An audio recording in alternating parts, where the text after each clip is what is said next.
Hello, everybody. We're having a small committee Happy Melly coffee today. We have Andy based in, I don't know if he's in Philadelphia or New York today, and Nicoletta. And we're going to talk about one of the questions that Andy raised. Should we measure the outcome of experiments? Andy, if you can introduce the topic, and then we can take any questions and any opinions. So as you said, the question is how important it is to measure the outcome of the experiments we do. We create experiments based on some hypothesis that doing this will result in that, and then we inspect what happens, and then we adapt. My question gets to how important is it to measure with metrics of some sort? Not target goals, but to provide some instrumentation in our experiments. So I put that at the question and open it up to people in the call. Is that the right question? Is there ways that we can make the question clearer or redirect it? If I may, I think the question is very clear. I think the question is very clear. Let me stick with that, and I wouldn't know how to rephrase it. Honestly, I was a little bit surprised about the question, because as you explain, when you do an experiment, you have a certain hypothesis. So if you launch, even if you just simply pick up on your hypothesis, you're already measuring. But just have to be sure that before you launch your experiment, that you make it clear to people what you will be measuring about. First thoughts when I saw that question. Nicoletta, do you have a better way to phrase it in this question or another perspective? I think it's a very good question. I faced this situation at work, so if you would like to change something, you sometimes you need to provide proof. So no, not sometimes. You always need to provide proof that the change would bring positive things to your organization or your life. But I think the question is more like, is there a way to address a mathematical number to success, to a successful experiment, for example? And so yes, yeah. So really good question. Yeah. Maybe it's the nuance of measurement. Right? So do we need to make it quantitative as opposed to qualitative or binary, right?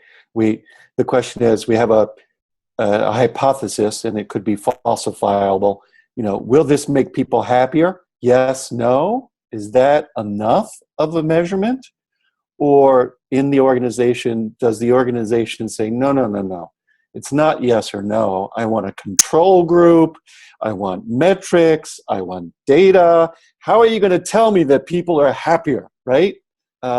Because we aren't all in a perfectly evolved environment, right? Where subjective or qualitative is enough. A lot of us are still operating in an M 2.0, where there's a belief that, hey, if you can't show me numbers, it's not real. So I think that's the basis of my question, right? We do an experiment as an M3.0 practitioner in an M2 or 2.5 environment. Do we have to measure? And if we do, is it qualitative? Is it quantitative? What is required and what is necessary? just I like to pick up on the example because I think the example is great that you're giving now. Is this experiment will make people happier? If that's your hypothesis and you want to prove the hypothesis after your experiment, then you need, in my opinion, already to define, first of all, what does it mean that people are happy or not happy? Where do you stand right now? And what's the impact of your experiment? So you have to quantify it anyway. Otherwise, just making a statement that your hypothesis is that your experiment will make people happier implies that you have a perspective on what is happiness and how happy are people today, and what is happiness and how much more happy are people after the experiment. So you will need to have something that you step into your experiment with that you can control against when you finish. Right? If we start off from a hypothesis, the hypothesis has something foundational behind it. But I think it's a very good example, especially because we all know that happiness is something that is in the clouds or in the mist, in the fog. It's not even in a cloud. So yeah, do you need to measure? Is it important? I think it's very important. It's not just because of the measurement itself, but because of the learning that you derive from what did I do in my experiment and what has been the impact of the experiment. Does that make sense? Yeah, I agree that we do need to measure. I was thinking on this last night, and I found a great quote from Eric Ries, the lean startup guy. Goes as follows: if you simply plan on seeing what happens, you'll always succeed at seeing what happens because something is guaranteed to happen. And I thought that was great. And then somebody else followed on, and much like a scientist doesn't simply go into the lab and start mixing a bunch of compounds to see what happens, you need to declare your outcomes of the experiments up front and have some hypothesis. So maybe the question is, do we need to always be data-driven, quantitative, or can we be qualitative?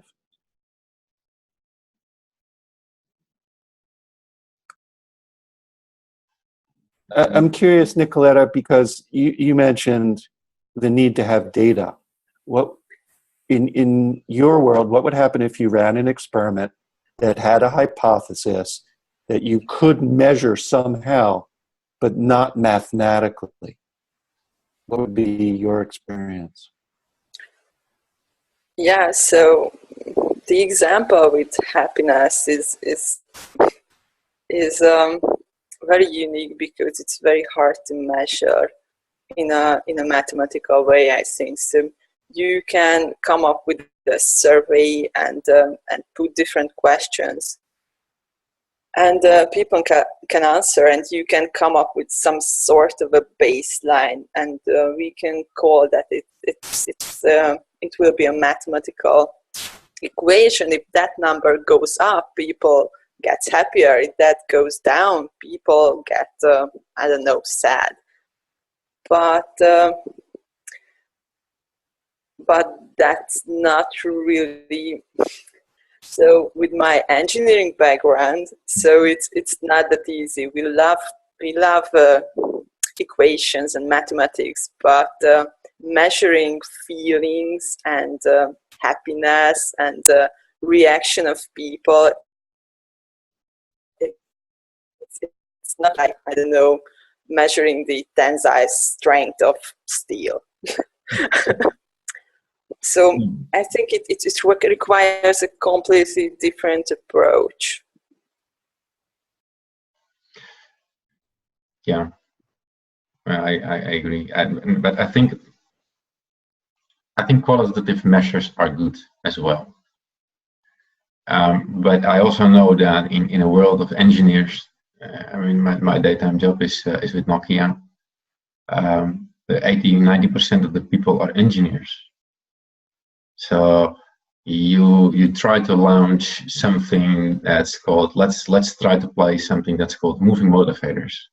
Right? They look at you like, okay, but this isn't, maybe I start from a baseline of 0, you go to -1, you go to +1. No, we don't need an equation for that. So don't you have something more complicated? Let's keep it simple, but give me something more complicated so that we can add some algorithm or a formula or something to that. Is it always necessary? I don't know. I think if you try to measure active participation in certain activities, and you can see an increase in that due to an experiment, that gives an idea of the positive impact that an experiment has had.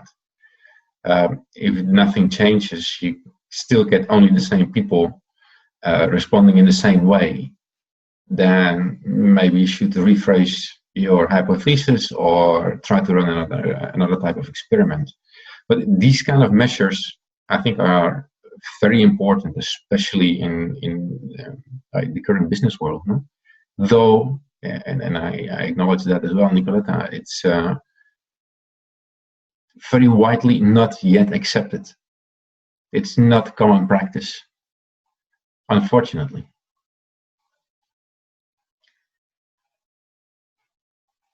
So just any out of curiosity, have you run into examples where that brought this question forward? Yes. Situations? So I'm introducing many experiments with qualitative responses, right? Right. And some hypothesis. If we do that, we'll see some change there, right? But I am not quantifying things very deeply. And recently, we did our quarterly OKRs, and one of my colleagues said, okay, so how do we tie this stuff, these experiments, back into OKRs that are, quote, smart, right? Specific, measurable, achievable. So how do we show that this coaching group is having a measurable impact within the team? Yeah. And so that's what stimulated this question, right? You're doing all these experiments. People enjoy them. They walk out. They fill the feedback wall with, that was great. I learned a lot. I can see how it applies. And then the next logical business question is, okay, there's a cost to doing these. You're taking people's time. Measure. I think it also came up in an earlier coffee. Gosh, I can't remember which one it was. But again, in a highly structured contract environment where people are providing their services on tight schedules and deadlines, when an agile coach says to the manager, I want to take my people offline for 90 minutes to do this Happy Melly like experiment. The manager says, okay, prove to me that that's valuable. How are you going to demonstrate that 90 minutes with 5 or 10 people, away from keyboards, not writing lines of code, is worth it to our organization, right? Which pushes us back into, somehow we have to measure it. There's a couple of comments that trickled in for people who couldn't join the call. May I read them? Yes, sure. So Lenny said, my response to should we measure the output of our experiments is yes.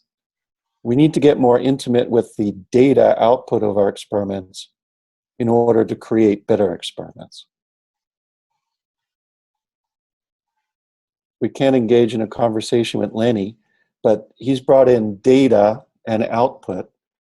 So he's clearly looking at numbers to say that informs how we design the next experiment.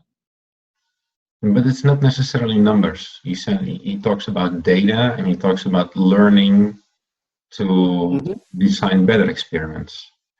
And Right. the interesting thing is you mentioned learning yourself as well. Say the output on the sticky boards, this was wonderful. I learned a lot.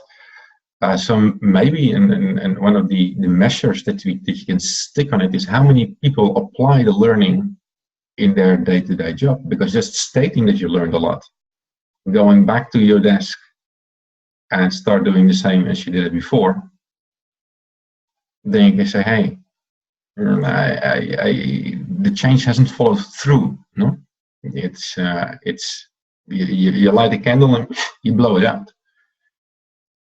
It can burn.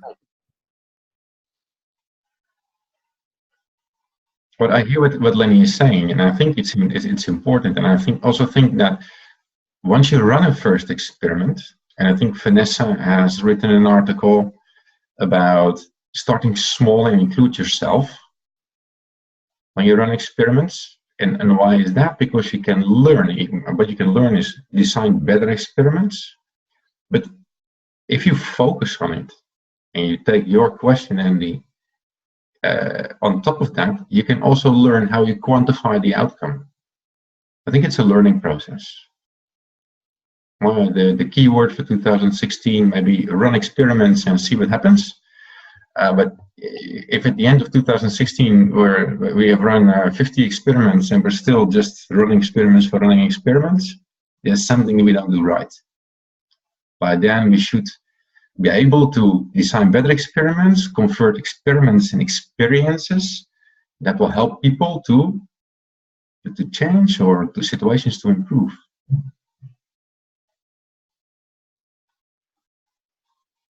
That's the way I look at it. Did we have more comments coming in? There's one more from Tim. Many times I found myself struggling to derive a numerical measure, aka metric. I wonder whether this need to define a metric has come from lean manufacturing's roots, where measure was perhaps much easier.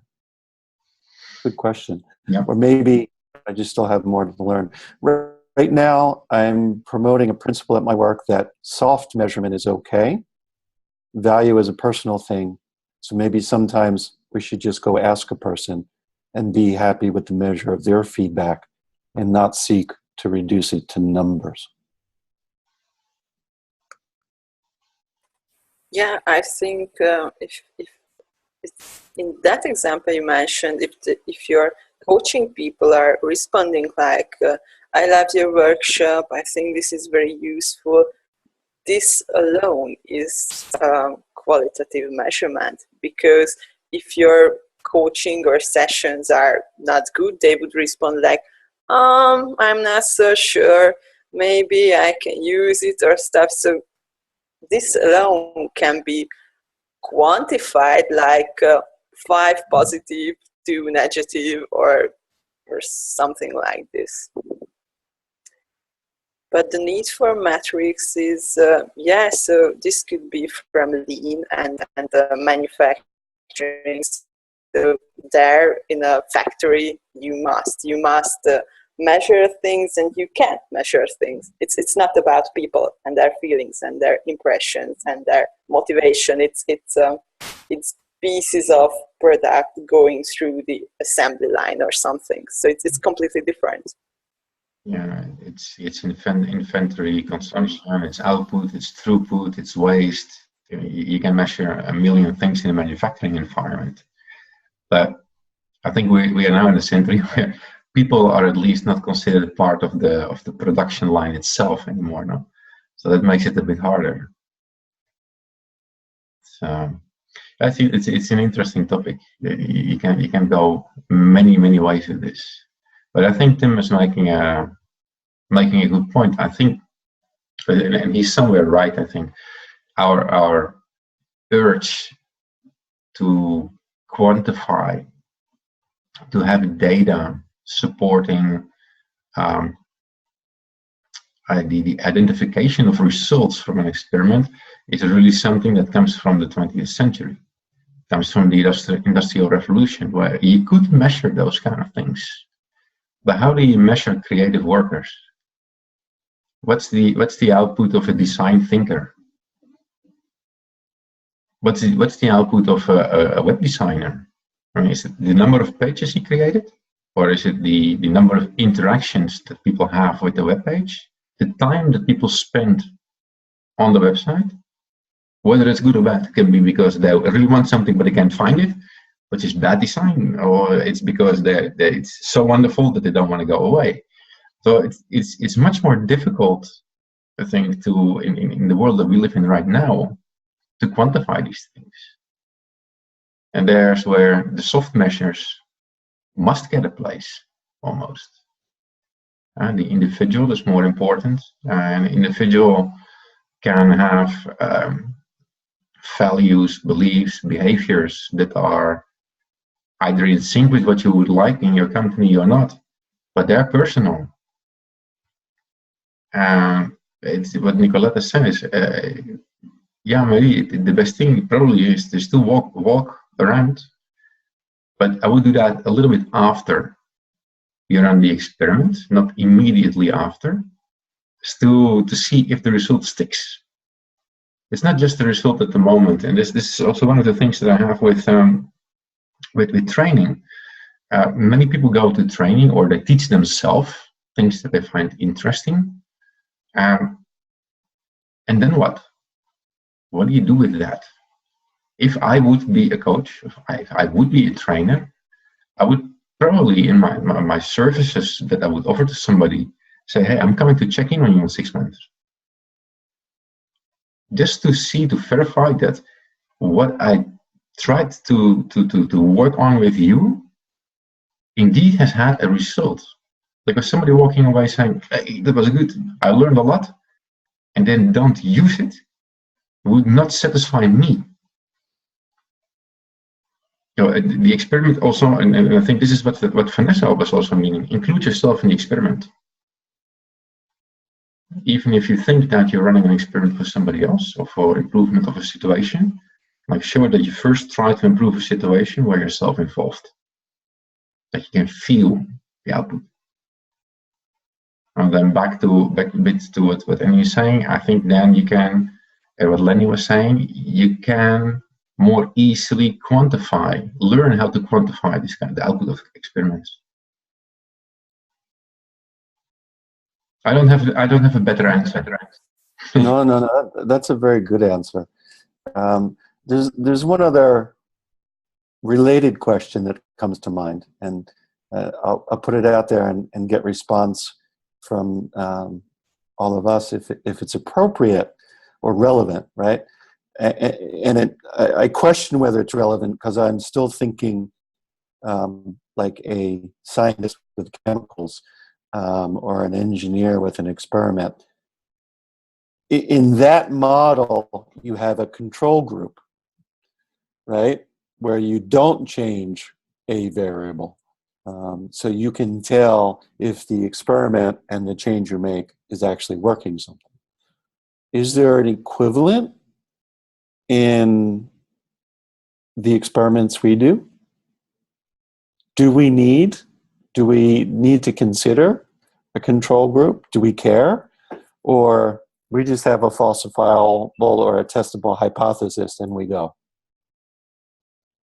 Is that a good question? Do we need to refine the question? Is there an answer to the question?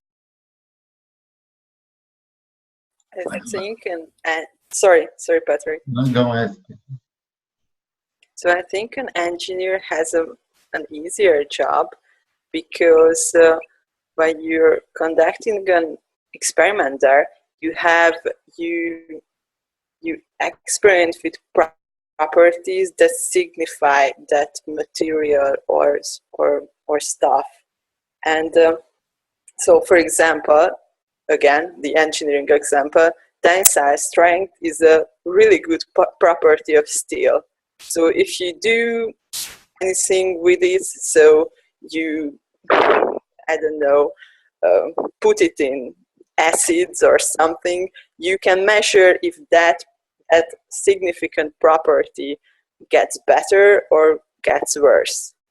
But with our case, we don't really know what is that significant thing we need to measure, because it's not that easy.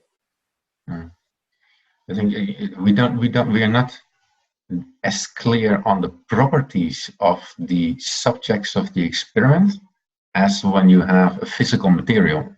This is one of the things. Do we have to have a control group? You don't have to. Does it help? Well, in some situations, yes.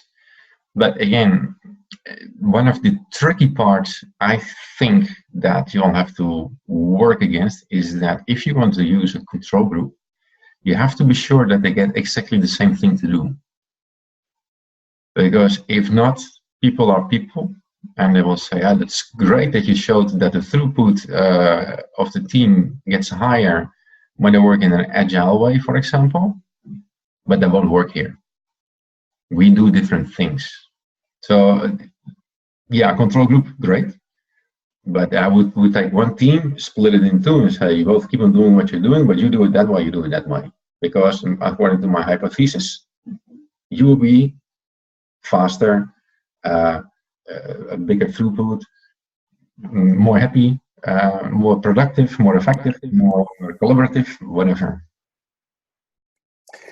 I wonder if it is truly possible to create a control group in a complex emergent system, and maybe it's just an inappropriate does not apply. Even if you took two as close to equivalent teams of people and separated them, there are so many complex factors involving that. I don't think you could, from an engineering or scientific point of view, call one a control group, because you can't really control.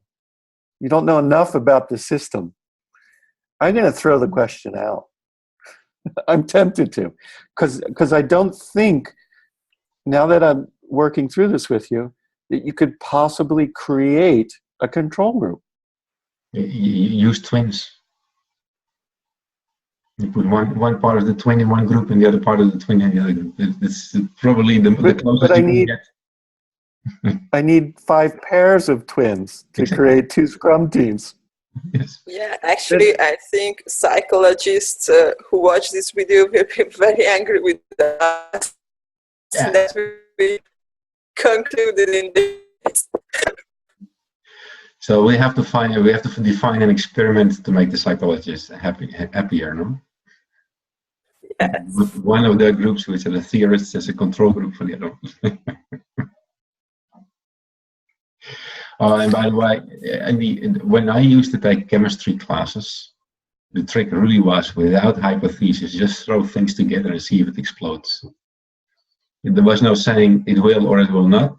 There was no hypothesis. It was just see what happens. Change color, explodes, produce a gas. No control group. One team was not enough. And you lived through it, and you have all fingers, all appendages. Yep. No more questions coming in, and no more related topics. Anything bubble up for either of you two? Maybe just a question to conclude. Should we measure the output of experiments? Did you get anything quantifiable out of this discussion that you say, hey, I can bring this back? In other words, has the coffee added value? My answer is yes, it has added value. And yes, we need to measure. It does not need to be always quantitative. It can be qualitative. But we do need to measure the output in order to learn and to create better experiments. I think yes. So we need to measure, but if we do not ask mathematical questions, we cannot wait for a number to pop up. So yes, we need to measure, but sometimes the answer will be just the feeling that this is the right thing to do, and our changes are having a positive effect. Yeah, I agree. I agree with both. I think the especially when you talk change experiments that are to change ways of working, you need to give it time. And we all know that in many organizations, the people that have allowed you to do an experiment, because this is still on the way, many managers see that they like to have a response on the spot, and that's just not always possible. So good discussion. I think experiments give us even more potential to discuss, to have conversations. And just because of that, I would measure something.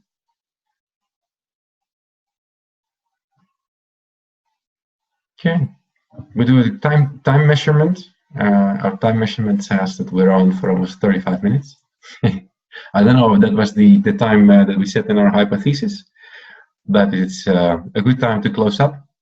Thanks, Nicoletta. Thanks, Andy, for joining. And we see you all in the next Happy Melly Coffee in about 2 weeks. Bye for now. Bye-bye.